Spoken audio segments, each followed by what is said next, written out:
రాజనా request వెనకకి రా ప్రేమ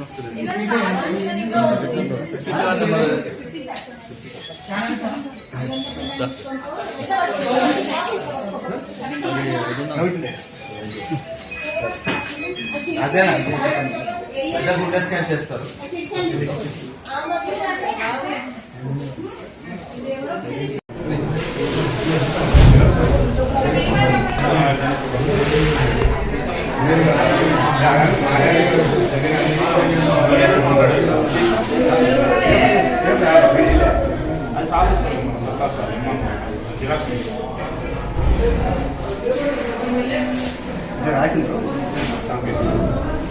ఇంకొకటి మా మీడియా మిత్రులను కూడా అడుగుతా ఉన్నా, రాజ్యాంగంలోని ఆర్టికల్ 14, 19, 21 ఈ 3 ఆర్టికల్స్ ప్రకారం, రాజ్యాంగం ప్రకారం, భారత రాజ్యాంగం ప్రకారం ఒక అస్వస్థతగా ఇబ్బందుల్లో ఉన్న వ్యక్తికి బేడీలు వేయడం అంటే వారి హక్కులను హరించడమే.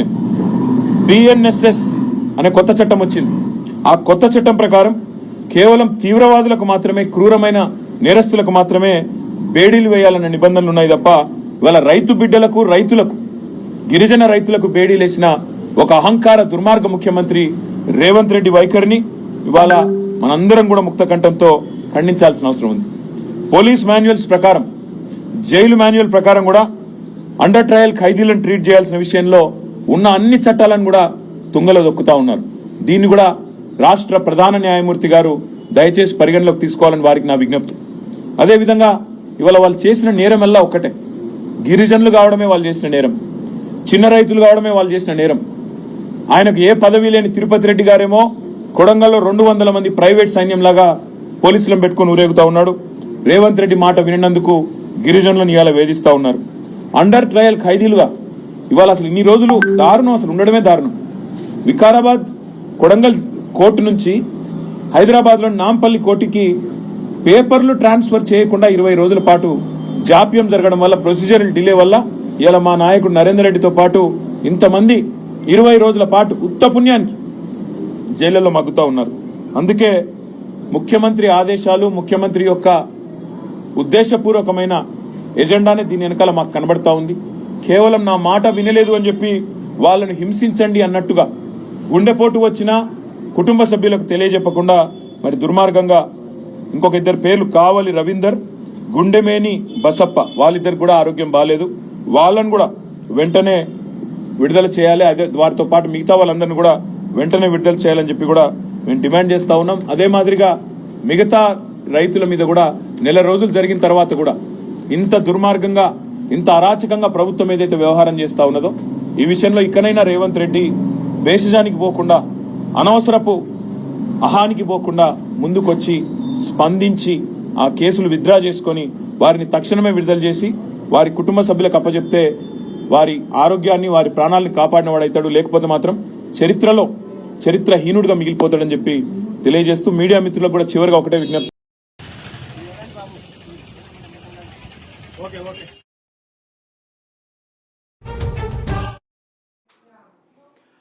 లగచెర్ల రైతుల విషయంలో సర్కారు కక్ష సాధింపు చర్యలు కొనసాగిస్తూనే ఉన్నది. ఏదైతే వాళ్ళ భూములు లాక్కొని ఫార్మాసిటీ కోసం అని చెప్పేసి వాళ్ళ భూములు లాక్కుంటామని చెప్పి ఆ భూముల మీదకి వెళ్ళడం, గ్రామాల్లోకి వెళ్ళడం చిన్న ఘటన తర్వాత దాదాపు 20 మంది రైతులను అరెస్ట్ చేసి వాళ్ళను నెల రోజులకు పైగా జైల్లో పెట్టి ఇప్పటి వరకు కూడా కక్ష సాధిస్తూ ఉన్నది రాష్ట్ర ప్రభుత్వం. ఇప్పుడు కొత్తగా ఇంకొక దుర్మార్గకరమైన అమానవీయమైన ఘటన ఇవాళ జరిగింది. హీరియా నాయక్ అని ఒక రైతు సంగారెడ్డి జైల్లో ఉన్నారు. ఇదే ఘటనలో అరెస్ట్ అయినటువంటి రైతు. ఆ రైతుకు నైటు గుండెపోటు వచ్చింది, ఛాతీలో నొప్పి వస్తున్నదని చెప్పి ఆయన పోలీస్ సిబ్బంది, అక్కడ ఉన్నటువంటి జైలు సిబ్బందికి చెప్పిండు. కానీ వాళ్ళు రాత్రి తీసుకెళ్ళలేదు హాస్పిటల్కి. అట్లాగే మళ్ళీ పొద్దున కూడా గుండెలో నొప్పి వస్తున్నది, ఛాతీలో నొస్తూ ఉన్నదని ఆయన చెప్పినప్పుడు అత్యంత దుర్మార్గంగా చేతులకు బేడీలు వేసి ఒక గొలుసు, చాలా లావున్న ఒక గొలుసు కట్టి ఒక ఉగ్రవాదులను కూడా దాదాపు ఎప్పుడు అట్లా తీసుకెళ్లిన సందర్భాలు మనం దేశంలో చూడలేదు అన్నాడు.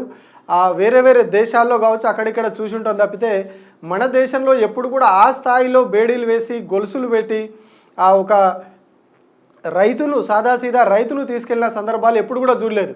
గతంలో 1-2 సార్లు రైతులు మీద జరిగినాయని చెప్పి ఆరోపణలు ఉన్నాయి తప్పితే ఎక్కడ కూడా ఈ స్థాయిలో ఒక రైతు, అది కూడా అనారోగ్యంతో ఉన్న రైతు, నాకు ఛాతీలో నొస్తా ఉన్నది, గుండెపోటు లాగున్నది ఇది అని చెప్పి హాస్పిటల్కు తీసుకెళ్ళండి నన్ను అని వేడుకున్న రైతుకు దారుణంగా బేడీలు వేసి ఇంత లావు గొలుసు పెట్టి ఒక బందిపోటు దొంగలని బంధించినట్టుగా సినిమాల్లో చూస్తూ ఉంటాం మనం. ఆ ఉగ్రవాదులని, బందిపోటు దొంగల్ని పెద్ద పెద్ద గొలుసులతో బంధించి జైళ్ళకి తీసుకెళ్లడం, పోలీస్ స్టేషన్కి తీసుకెళ్లడం, ఇవన్నీ చూస్తూ ఉంటాం. కోర్టులకు తీసుకెళ్లిన సందర్భాల్లో, ఇట్లాంటి సందర్భాల్లోనే మనం సినిమాల్లో చూస్తూ ఉంటాం. కానీ ఇవాళ అట్లాంటి ఘటన తెలంగాణ గడ్డ మీద, తెలంగాణ నేల మీద ఆవిష్కృతమైంది. వికారాబాద్ జిల్లా జైలు నుంచి, వికారాబాద్ సంగారెడ్డి జైలు నుంచి సంగారెడ్డి ప్రభుత్వ హాస్పిటల్కు వెళ్ళినటువంటి సందర్భంలో రైతు హీరియా నాయక్కు అత్యంత దారుణంగా, అమానవీయంగా పోలీసులు బేడీలు వేసి, గొలుసు వేసి హాస్పిటల్ తీసుకెళ్ళారు. కనీసం ఆయన మరి ఛాతీలో నొప్పి అంటా ఉన్నాడు, పేషెంట్ అనారోగ్యంతో ఉన్నాడు, ఆయనను హాస్పిటల్ వరకు తీసుకెళ్ళిన తర్వాత ఒక వీల్ చైరా లేకపోతే స్ట్రెచరా తీసుకొచ్చి దానిపైన తీసుకెళ్ళి లోపలికి తీసుకెళ్ళాలి. కానీ అవి కూడా పోలీసులు చేయలేదు. అట్లాగే అదే బేడీలతోని పట్టుకొని ఆయన నడిపించుకుంటూ లోపలికి తీసుకెళ్ళారు, హాస్పిటల్లో తీసుకెళ్ళారు. ఓపీలో ఎంట్రీ అయ్యేటప్పుడు కూడా ఆయన అట్లాగే నిలబెట్టారు. అక్కడి నుంచి బెడ్ మీదకి టెస్ట్ల కోసం బెడ్ పైనకి తీసుకెళ్ళినప్పుడు కూడా కనీసం ఆ బెడ్ పైన పడుకోబెట్టిన సమయంలో కూడా చేతులకున్న బేడీలు తీయలేదు.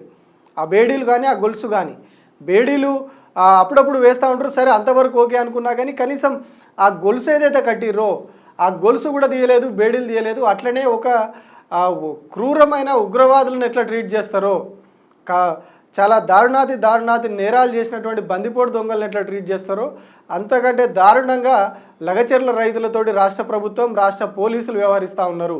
ఇంత దారుణంగా ఎవరైతే సురేష్ అనే వ్యక్తి గతంలో ఈ కేసులో అరెస్ట్ అయ్యారో ఆయన కోర్టులో లొంగిపోయిన తర్వాత ఆయనకు కూడా ఇట్లాగే బేడీలు వేసి హాస్పిటల్కు తీసుకొచ్చిర్రు, అక్కడి నుంచి జైలుకు తరలించారు.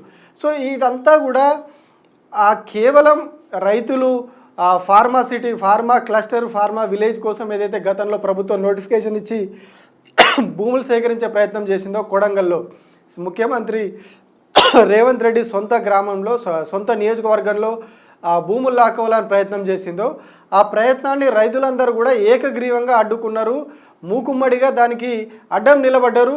ఏకంగా సర్కారుతోనే పోరాటం చేసిరు వాళ్ళు. ఒక అప్రకటిత సర్కారు, అనధికారిక సర్కారు తిరుపతి రెడ్డి రూపంలో కొడంగల్లో కొనసాగుతూ ఉన్నది. ఆ సర్కారుకు వీళ్ళు ఎదురొడ్డి పోరాడిరు.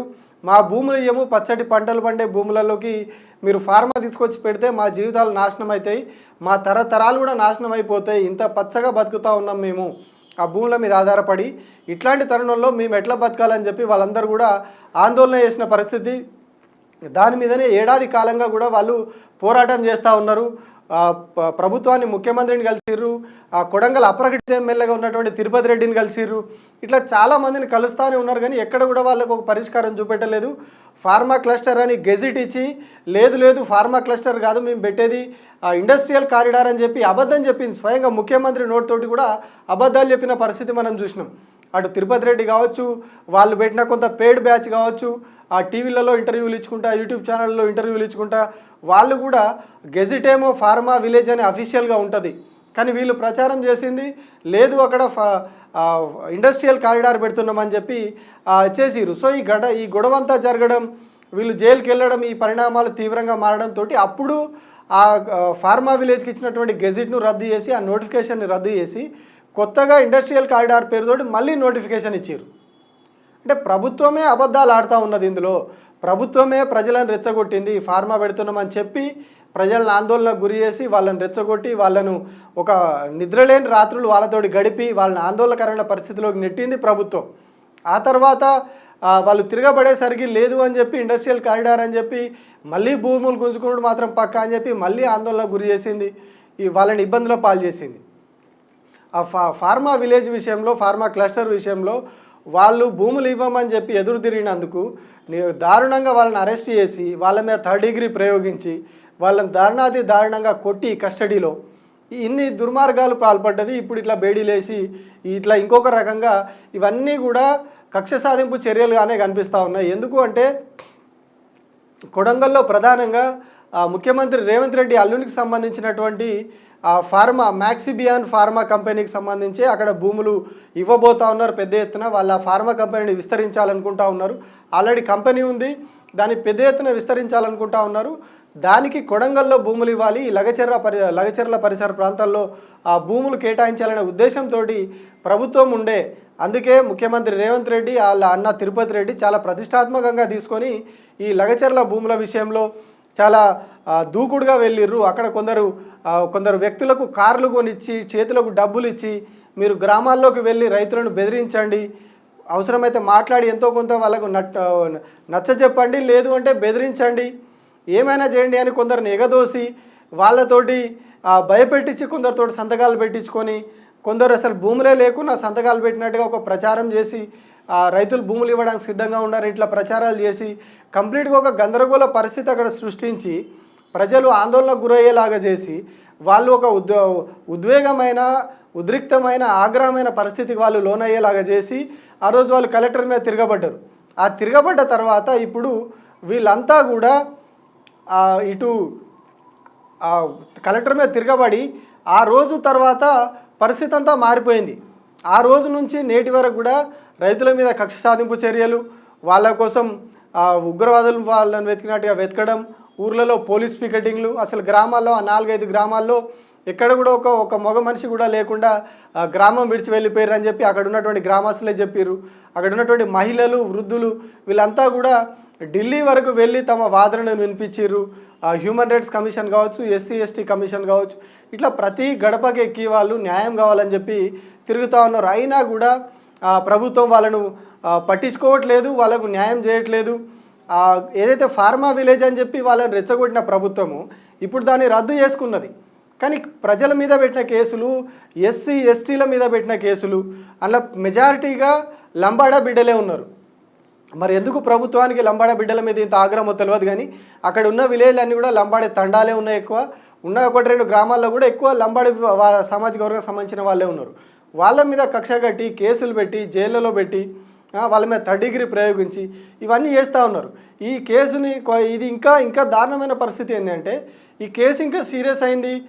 ఇది ఇప్పటి వరకు వికారాబాద్లో కోర్టులో ఉండే, కొడంగల్ కోర్టులో ఉండే. ఆ కొడంగల్ కోర్టు నుంచి హైదరాబాద్కి మారుస్తామన్నారు. హైదరాబాద్ నాంపల్లి కోర్టుకు మార్చాలని చెప్పి హైకోర్టు ఆదేశాలు ఇచ్చింది. అంటే ఇందులో ప్రజాప్రతినిధులు ఉన్నారు, కొంచెం స్పెషల్ కేసు ఇది కాబట్టి నాంపల్లి కోర్టుకు దీన్ని బదిలీ చేయాలని చెప్పి హైకోర్టు ఆర్డర్స్ ఇచ్చి కూడా 15 రోజులకు పైగా అవుతున్నది. కానీ ఇప్పటి వరకు కూడా ఆ కేసుకు సంబంధించినటువంటి డాక్యుమెంట్స్ ఆ వికారాబాద్ జిల్లాలో ఉన్నటువంటి కోర్టు నుంచి హైదరాబాద్ నాంపల్లి కోర్టుకు చేరుకోలేదు. అంతా కొడితే 100-150 కిలోమీటర్ల ఉన్నటువంటి దూరం ఇది. పంపించాలనుకుంటే, పేపర్ వర్క్ చేయాలనుకుంటే 1 రోజు, 2 రోజులు, 3 రోజులు, పంపించడానికి 1 గంట సేపట్లో వస్తే 2 గంటల్లో డాక్యుమెంట్లను డ్యూ ప్రాసెస్ ప్రకారం నాంపల్లి కోర్టుకు సబ్మిట్ చేయొచ్చు. కానీ ఇప్పటి వరకు కూడా ఆ డాక్యుమెంట్లను సబ్మిట్ చేయకుండా ఆ డాక్యుమెంట్లను అక్కడనే కొడంగల్లో వికారాబాద్ కోర్టులో, కొడంగల్ కోర్టులో అట్లే పెట్టుకొని ఆ కేసు సంబంధించినటువంటి ఆ పత్రాలు ఏవి కూడా నాంపల్లి కోర్టుకు ఇప్పటి వరకు పంపించలేదు.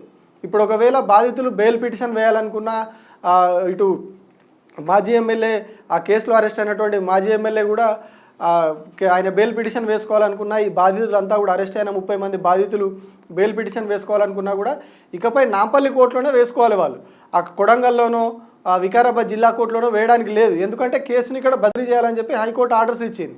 అట్లాంటప్పుడు అక్కడ నుంచి డాక్యుమెంట్లు ఇక్కడికి వచ్చేసి ఆ కేసు అంతా ఇక్కడికి బదిలీ అయిపోతే వీళ్ళందరూ బెయిల్ పిటిషన్ వేసుకోవడానికి, ఇంకొక దానికి కొట్లాడడానికి న్యాయపరంగా అవకాశం ఉంటుంది. కానీ ఇప్పటి వరకు కూడా ఆ డాక్యుమెంట్లు నాంపల్లి కోర్టుకు రాకపోవడం కూడా చాలా అనుమానాలకు తావిస్తూ ఉన్నది. న్యాయ వ్యవస్థలో ఇట్లాంటివి జరుగుతాయని అనుమానాలు ప్రజలకు కలిగేలాగా న్యాయ వ్యవస్థను కూడా ప్రభుత్వం, రాష్ట్ర ప్రభుత్వం ఇన్ఫ్లుయెన్స్ చేస్తున్నదన్న అనుమానాలు కలిగేలాగా ఈ వ్యవహారం జరుగుతూ ఉన్నది. 15 రోజులుగా ఒక 100-200 కిలోమీటర్ల దూరంలో ఉన్నటువంటి కొడంగల్ నుంచి కావచ్చు, వికారాబాద్ నుంచి ఎందుకు ఆ డాక్యుమెంట్లు నాంపల్లి కోర్టుకు రావడం లేదు అంటే ఇదంతా కూడా ఇదే కక్షపూరిత ధోరణి. వీళ్ళకు బెయిల్ రావద్దు, వీళ్ళు ఇంకా జైళ్ళలోనే ఉండాలి అంటే నా అల్లుని కోసం తీసుకుందాం అనుకున్న భూములు రాకుండా వీళ్ళు అడ్డుకున్నారు, నా అల్లుడు ఫార్మా కంపెనీ విస్తరించకుండా చూడాలని వీళ్ళు అడ్డుకున్నారనే కసి ముఖ్యమంత్రిలో ఉన్నట్టుగా ఈ చర్యల ద్వారా స్పష్టంగా కనిపిస్తూ ఉన్నది. అందుకే ఆ కేసు ఇక్కడికి పత్రాలు బదిలీ అవ్వడంలో ఆలస్యం అవుతూ ఉన్నది. వాళ్ళు ఇప్పటికి కూడా 4 రోజులకు పైగా ఆ బాధితులంతా కూడా హాస్పిటల్లో మన జైల్లోనే ఉన్నారు, వాళ్ళను ఆరోగ్యం బాగాలేదు అని చెప్పి వాళ్ళు వేడుకున్న హాస్పిటల్లోకి పంపించట్లేదు అని చెప్పి చెప్తా ఉన్నారు. 3-4 అయితే చాలా సివియర్గా ఉంది ఆరోగ్యం, ఇన్ఫెక్షన్లు కావచ్చు, ఇతరత్ర సమస్యలు చాలా తీవ్రంగా ఉన్నాయి. ఎందుకంటే అందులో యువకులే కాదు వృద్ధులు కూడా ఉన్నారు అరెస్ట్ అయిన వారిలో. వాళ్ళ మీద కూడా 3rd డిగ్రీ ప్రయోగించారని చెప్పి వాళ్ళ బంధువులే చెప్తూ ఉన్నారు. పోలీస్ స్టేషన్లో వాళ్ళ కళ్ళ ముందే కొట్టిరని చెప్పి కూడా ఇంకొందరు ప్రత్యక్ష సాక్షులు కూడా చెప్పారు. ఇంత జరుగుతూ ఉంది, ఇన్ని రోజులైంది, 1 నెల రోజులైంది వాళ్ళు జైల్లో ఉండి, 1 నెల రోజులకు పైగా అవుతూ ఉన్నది. ఇంకా కూడా అదే కక్ష సాధింపు ధోరణి. ఆ రోజు జరిగిన కలెక్టర్ మీద జరిగిన తిరుగుబాటు విషయంలో కూడా ప్రభుత్వ కుట్రనే ఉందని చెప్పి అనుమానాలు కలుగుతూ ఉన్నాయి, ఆరోపణలు కూడా వస్తూ ఉన్నాయి. అధికార పక్షం కూడా అదే ప్రతిపక్షం కూడా అదే ఆరోపిస్తూ ఉన్నాయి. అధికార పక్షానిదే కుట్ర, అధికార పక్షమే కుట్ర చేసి రైతుల మీద కేసులు పెట్టి బెదిరించి మిగతా వాళ్ళ దగ్గర నుంచి భూములు లాక్కోవాలని చెప్పి కుట్ర చేసింది ప్రభుత్వం అని ప్రతిపక్షం కూడా ఆరోపించింది. ఇప్పుడు ఈ పరిణామాలన్నీ కూడా మనం చూసుకుంటూ పోతా ఉంటే అన్నీ కూడా అదే సీక్వెన్స్ కనిపిస్తూ ఉన్నది. ఒకవైపు ఏమో వాళ్ళ మీద మొదట ఎలాంటి సెక్యూరిటీ లేకుండా కలెక్టర్ని గ్రామంలోకి పంపించడం, ప్రజల ఆగ్రహంతో ఉన్నారని తెలిసి కూడా సెక్యూరిటీ లేకుండా కలెక్టర్ని ప్రజల దగ్గరికి పంపించడం, వాళ్ళు తిరగబడడం, అసలు వాళ్ళు కలెక్టర్ మీద చేయి కూడా వేయలేదు. వాళ్ళు చేయి వేయకపోయినా కలెక్టర్ పైన దాడి జరిగింది అని చెప్పడం, కలెక్టర్ ఏమో నాపై దాడి జరగలేదు అని చెప్తాడు ముందు, తర్వాత ఏమో కలెక్టరే వెళ్ళి పిటిషన్ ఇస్తారు నా మీద దాడి జరిగింది అని చెప్పి, ఆ డిఎస్పీ ఇంకో పిటిషన్ ఇస్తారు కలెక్టర్ మీద దాడి జరిగింది అని చెప్పి. ఒకవైపు కలెక్టర్ దాడి జరగలేదు అంటున్నా కూడా దాడి జరిగింది అని పిటిషన్ వస్తుంది. దానికి ముందు ముఖ్యమంత్రి రేవంత్ రెడ్డి అన్న తిరుపతి రెడ్డి కలెక్టరేట్లోకి వెళ్ళి కలెక్టర్ని కలుస్తారు. ఆయన ఏ పదవిలో కూడా లేరు, కానీ వెళ్ళి కలెక్టర్ని కలుస్తారు. ఆ తర్వాత డిఎస్పీ ఫిర్యాదు చేస్తారు, దీని మీద కేసు నమోదవుతుంది, వాళ్ళని అరెస్ట్ చేస్తారు. ఆ ఉగ్రవాదుల కోసం, నేరగాళ్ళ కోసం వెతికినట్టుగా వీళ్ళు పోలీసులు ఊర్లెంబడి రోడ్లెంబడి పడి వెళ్ళుకుంటా వీళ్ళను వెతికి అరెస్ట్ చేస్తూ ఉంటారు. స్టేషన్కి తీసుకొచ్చి 3rd డిగ్రీ ప్రయోగిస్తారు. దొరకని వాళ్ళ కుటుంబ సభ్యులను తీసుకొచ్చి వాళ్ళ ముందు పెట్టి దాడి చేసిరని కూడా ఒక ఆయన చెప్పారు, ఒక పెద్ద మనిషి.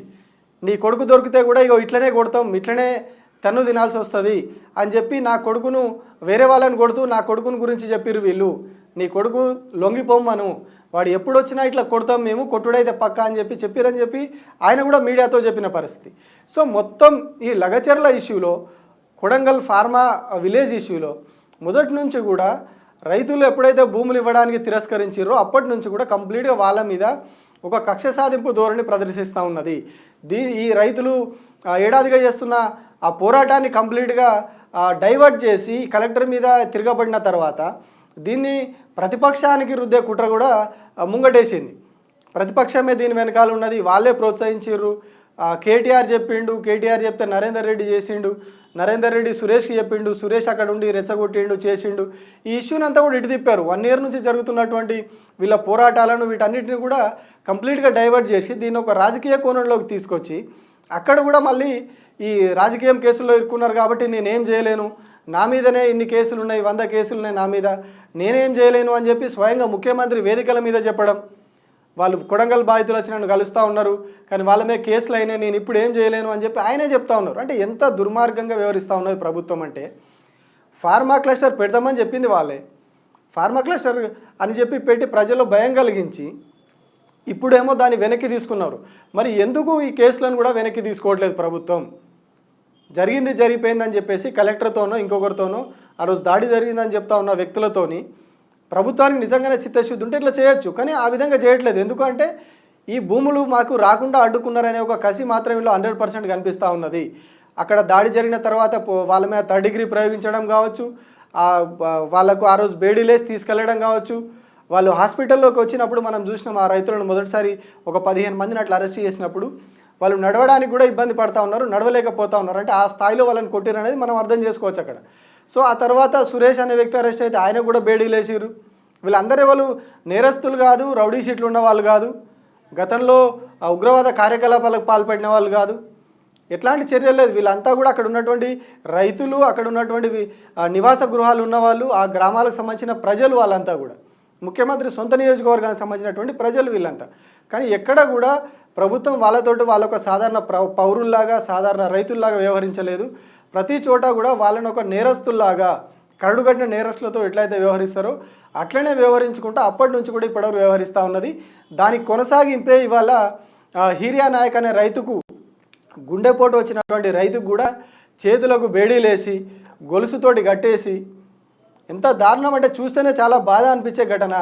అంత పొడుగు లావు గొలుసులు పెట్టి ఒక నేరస్తుల్లాగా ఒక ఉగ్రవాదిలాగా కట్టేసి తీసుకెళ్తూ ఆయన నా హాస్పిటల్ బెడ్ మీద కూడా అట్లనే చైన్లతోటి పెట్టి ఉంచారు. మామూలుగా అయితే చాలా తీవ్రమైన కరడుగట్టిన ఉగ్రవాదులని అట్లా తీసుకెళ్ళి వాళ్ళు హాస్పిటల్ నుంచి పారిపోయే అవకాశం ఉంటుంది కాబట్టి వాళ్ళకి ఆ చేతులకు కానీ కాళ్ళకు కానీ బేడీలు వేసి కట్టేస్తారు. అక్కడ కట్టేసి చుట్టూ పోలీస్ సెక్యూరిటీ పెడతారు. కానీ వీళ్ళు అట్లా కాదు కదా, వీళ్ళు రైతులు, వాళ్ళు ఎవరి మీద దాడి కూడా చేయలేదు. వారు ఆగ్రహంలో జరిగినటువంటి అది పోలీసుల తప్పిదమా ప్రభుత్వ లాండ్ ఆర్డర్ తప్పిదం వల్ల జరిగిన ఘటన తప్పితే, వాళ్ళను రెచ్చగొట్టి ప్రభుత్వం చేసిన ఘటన తప్పితే ఇందులో వాళ్ళు చేసిన తప్పు కానీ నేరం కానీ ఏం లేదు. కానీ వాళ్ళ మీద కేసులు పెట్టి వాళ్ళని ఇంత దారుణంగా వ్యవహరించి ఇప్పుడు ఇట్లా చేయడం, బేడీలేసి గొలుసులేసి తీసుకెళ్ళి హాస్పిటల్ బెడ్ మీద పడుకోబెట్టడం. ఇంకా హాస్పిటల్లో ఉన్న వాళ్ళు కూడా చాలామంది అనారోగ్యంతో ఉన్నప్పటికీ వాళ్ళని ఇప్పటికి కూడా హాస్పిటల్ తీసుకురావట్లేదని చెప్పి బీఆర్ఎస్ వర్కింగ్ ప్రెసిడెంట్ కేటీఆర్ కూడా చెప్పారు. ఇద్దరు ముగ్గురు పేర్లు కూడా చెప్పారు. బసప్ప, ఇంకొక రాఘవేంద్ర అనే వ్యక్తి, వాళ్ళకు ఆరోగ్యం బాగాలేదు, వాళ్ళు వేడుకున్నా కానీ వాళ్ళను హాస్పిటల్కి తీసుకురావట్లేదు, ట్రీట్మెంట్ చేయించట్లేదు. అట్లాగే నరేందర్ రెడ్డి కూడా, మాజీ ఎమ్మెల్యే నరేందర్ రెడ్డి కూడా అట్లాగే ఉన్నది పరిస్థితి అని చెప్పి చెప్తా ఉన్నారు. కానీ ఈ అన్నీ కూడా జరుగుతూ ఉన్నా ప్రభుత్వం పట్టించుకోవట్లేదు. అంటే వాళ్ళకు బెయిల్ రాకుండా కొడంగల్ నుంచి ఆ కేసు డాక్యుమెంట్స్ నాంపల్లి కోర్టుకు రాకుండా ఆపడం, ఇదంతా కూడా కుట్రపూరితంగా జరుగుతున్నట్టే కనిపిస్తూ ఉన్నది. అయితే ఇంత జరుగుతూ ఉన్నా కూడా ఇన్ని రోజుల నుంచి ఇదంతా జరుగుతూ ఉంటే ఇప్పుడు రైతుకు బేడీలు వేసిన ఘటన మీద సీఎం స్పందించరు అని సడన్గా ఒక నోట్ వస్తుంది ముఖ్యమంత్రి కార్యాలయం నుంచి. ఇన్ని రోజులుగా నిజంగానే ప్రభుత్వం మరి అది ఉపసంహరించుకున్నది ఫార్మా క్లస్టర్ని, ఫార్మా విలేజ్ని, ఇండస్ట్రియల్ కారిడార్ అన్నది. అట్లాంటప్పుడు కొంచెం సహృదయంతో ఆయన సొంత నియోజకవర్గం ప్రజలు కాబట్టి కలెక్టర్ను కాంప్రమైజ్ చేసి ఎవరైతే చైర్మన్ ఉండనో ఆయనతోటి స్పెషల్ ఆఫీసర్ ఉండనో వెంకటరెడ్డి, ఆయన కూడా కాంప్రమైజ్ చేయించి వీళ్ళ మీద కేసుల్ని విత్డ్రా చేయించుకునే అవకాశం ఉన్నది. కానీ ఎక్కడ కూడా ప్రభుత్వం అట్లాంటి చర్యలకు పోకుండా, అవి చేయకుండా వాళ్ళను నెలన్నరగా జైల్లోనే వాళ్ళని పెట్టించి ఇవాళ ఏదో ముసలి కన్నీరు కార్చినట్టుగా ముఖ్యమంత్రి రేవంత్ రెడ్డి సంతాపం ఏంది ఆందోళన వ్యక్తం చేసిర్రు, ఆగ్రహం వ్యక్తం చేసిర్రు పోలీసుల మీద, ఎందుకు బేడీలు వేసిర్రు వాళ్ళకని చెప్పి ముఖ్యమంత్రి మాట్లాడిరు అని చెప్పి ఢిల్లీలో ఉన్న ముఖ్యమంత్రి వీళ్ళకి చెప్పిండట. వీళ్ళు సీఎం ఆఫీస్ నుంచి ఒక 4 లైన్లు రాసి బయటకు వదిలేరు. అంటే ఎంత దారుణంగా డైవర్షన్ గేమ్స్ చేస్తూ ఉన్నారు వీళ్ళు. అంటే అక్కడ అంత దారుణమైన పరిస్థితులు, పైనుంచి ఆర్డర్స్ లేకుండా, ముఖ్యమంత్రి ఇప్పుడు హోంమంత్రి ఆయన ఆర్డర్స్ లేకుండా, డీజీపీ ఆర్డర్స్ లేకుండా వీళ్ళు ఎందుకు తీసుకొస్తారు అట్లా? ఇదే మాటలు గతంలో ఇదే కాంగ్రెస్ పార్టీ అనేది ఒక సందర్భంలో మార్కెట్ యార్డ్లో బీఆర్ఎస్ గవర్నమెంట్ ఉన్నప్పుడు ఒక మార్కెట్ యార్డ్ మీద రైతులు దాడి చేసినప్పుడు పంట కొంటలేరని ఇంకేదో చేస్తున్నారని చెప్పి రైతులు తిరగబడి అక్కడ కూడా ఆ ఫర్నిచర్ అంతా పలగొట్టిరు, ఆ కాంటాలు అవన్నీ కూడా ధ్వంసం చేసిన ఘటనలో కొందరు రైతులకు అప్పుడు ఇట్లా బేడీలేసి తీసుకుపోయారు. కొందరిని కోర్టుకు తీసుకెళ్లే తరుణంలో బేడీలేసి తీసుకపోతే ఇదే గవర్నమెంట్ అన్నది ప్రభుత్వం చెప్పకుండా, ముఖ్యమంత్రి చెప్పకుండా, ముఖ్యమంత్రి కేసీఆర్ చెప్పకుండా ఎట్లా బేడీలు వేసిరు వాళ్ళకి, ముఖ్యమంత్రి కావాలనే బేడీలు వేయించండి అని చెప్పేసి ఇదే ప్రతిపక్షంలో ఉన్నటువంటి రేవంత్ రెడ్డి కావచ్చు, డిప్యూటీ సీఎం బట్టి విక్రమార్క కావచ్చు, కాంగ్రెస్ పార్టీ నాయకులు అందరూ అన్నారు. ఇప్పుడు వాళ్ళే ప్రభుత్వంలో ఉన్నారు. ఇప్పుడు వాళ్ళే ఒక రైతుకు బేడీలు వేయించారు, మొన్న ఇంకొక రైతుకు బేడీలు వేయించారు, వాళ్ళ మీద 3rd డిగ్రీ ప్రయోగించారు. అంటే కంప్లీట్గా ఒక వైపు ఏమో చేయాల్సిన దారుణాలన్నీ, చేయాల్సిన కక్ష సాధింపు చర్యలన్నీ చేస్తూ ఉంటా, ఇంకొక వైపు ఏమో ఏం తెలియనట్టు ప్రభుత్వం ఆగ్రహంగా ఉన్నది, ఇదంతా అధికారులే చేసిర్రు, అధికారుల తప్పిదం ఇది అని చెప్పి ఆ అధికారుల మీద రుద్దే పని చేస్తూ ఉన్నారు. సేమ్ కొడంగల్లో కూడా అదే చేసిర్రు. ఆ ఘటన తర్వాత కలెక్టర్ మీద రైతులు తిరగబడిన ఘటన తర్వాత ఒక డిఎస్పీని సస్పెండ్ చేస్తున్నామని, ఇంకో సిఐని అక్కడి నుంచి బదిలీ చేస్తున్నామని ఇట్లా ఒక డ్రామా నడిపించారు. మరి ఎందుకు కలెక్టర్ తోటి పోలీసులు లోపలికి వెళ్ళలేదు, ఎందుకు జిల్లా ఎస్పీ దాన్ని పట్టించుకోలేదు? జిల్లా ఎస్పీని తొలగించాలిగా. మరి జిల్లాలో లాండ్ ఆర్డర్ అంతా కూడా జిల్లా ఎస్పీ చూసుకోవాలి. మరి జిల్లా ఎస్పీని తొలగించాలి కదా, జిల్లా ఎస్పీని తొలగించలేదు. జిల్లా ఎస్పీ అట్లే ఉన్నాడు. ఆయనను తొలగించకుండా ఆ రోజు అక్కడికి ఎందుకు మరి కలెక్టర్ని ఒంటరిగా పంపిరు అంత ఉద్రిక్తంగా ఉన్న పరిస్థితిలో? కానీ దాని మీద ఒక ఎంక్వైరీకి ఆదేశించకుండా కేవలం రైతులు కలెక్టర్ మీద దాడి చేసిర్రు, డ్యూటీలో ఉన్న వాళ్ళ మీద చేయి చేసుకున్నారని చెప్పి ఒక కట్టుకథ అల్లి దాని మీద రైతులను హింస పెడతా ఉన్నారు. వాళ్ళు దారుణంగా కుంగిపోతూ ఉన్నారు. ఈయన హీరియా నాయక్ మనం అరెస్ట్ అయిన రోజుకి ఈ రోజుకి ఆయన ముఖంలో కూడా చాలా మార్పు కనిపిస్తూ ఉన్నది. మనిషి చాలా అప్పుడే బక్క ఉన్నాడు, ఆయన ఇంకా బక్క చిక్కిపోయి చాలా నడవడానికి కూడా ఇబ్బంది పడుతున్న పరిస్థితి ఇవాళ మనం హాస్పిటల్ దగ్గర కనిపిస్తూ ఉన్నది. అంటే ప్రభుత్వం ఒక దిక్కు తెరచాటుగా చేయాల్సినవన్నీ చేస్తూ ఉన్నది, వాళ్ళ మీద కక్ష సాధిస్తూ ఉన్నది. ఇంకొక వైపేమో తప్పంతా అధికారులదే, మాకేం సంబంధం లేదు అన్నట్టుగా వాళ్ళ మీద అధికారుల మీద ఆగ్రహం వ్యక్తం చేసిరు అన్నట్టుగా ముఖ్యమంత్రి కార్యాలయం నుంచి నోట్లు ఇవ్వడం, ఏదో దాన్ని హైప్ చేయడం, వాళ్ళ సెక్షన్ మీడియాలో దాన్ని ప్రొజెక్ట్ చేసుకోవడానికి సీఎం తప్పేం లేదని చెప్పి కూడా చేసే ప్రయత్నం తప్ప వాళ్ళకు ఆ రైతులకు న్యాయం చేసే ఉద్దేశం ప్రభుత్వానికి ఉన్నట్టుగా కనిపిస్తలేదు. అందుకే నెల రోజులకు పైగా ఇప్పటికీ ఆ రైతులు అక్కడే అదే ఆ జైల్లో సంగారెడ్డి జైల్లో మగ్గుతూ ఉన్నారు. ఇప్పటి వరకు కూడా వాళ్ళకి బెయిల్ వచ్చే పరిస్థితి లేదు. బెయిల్ అప్లికేషన్ పెట్టుకునే పరిస్థితి కూడా లేకుండా చేశారు. హైకోర్టు ఇచ్చిన ఆర్డర్స్ ప్రకారం కేసు ట్రాన్స్ఫర్ కావాలి నాంపల్లికి, కానీ కేసు నాంపల్లికి ఆ డాక్యుమెంట్స్ ట్రాన్స్ఫర్ అయితే లేవు. వీళ్ళు బెయిల్ పిటిషన్ వేసుకునే అవకాశం లేకుండా పోతూ ఉన్నది. అంటే ఇదంతా కూడా 100% ఏదో జరుగుతూ ఉన్నదన్న అనుమానాలు అయితే కలుగుతూ ఉన్నాయి. మరి ఇంత జరిగింది, ఇంత ఇష్యూ అవుతూ ఉన్నది, రైతుకు బేడీలు వేసిన ఇష్యూ, మరి ఇప్పుడన్నా ఆ డాక్యుమెంట్లు బదిలీ అయ్యే ప్రక్రియ కొంచెం వేగవంతమై అక్కడ ఉన్నటువంటి సంగారెడ్డి జైల్లో ఉన్నటువంటి రైతులకు ఇకనన్నా బెయిల్ వస్తుందా లేదా అనేది చూడాలి.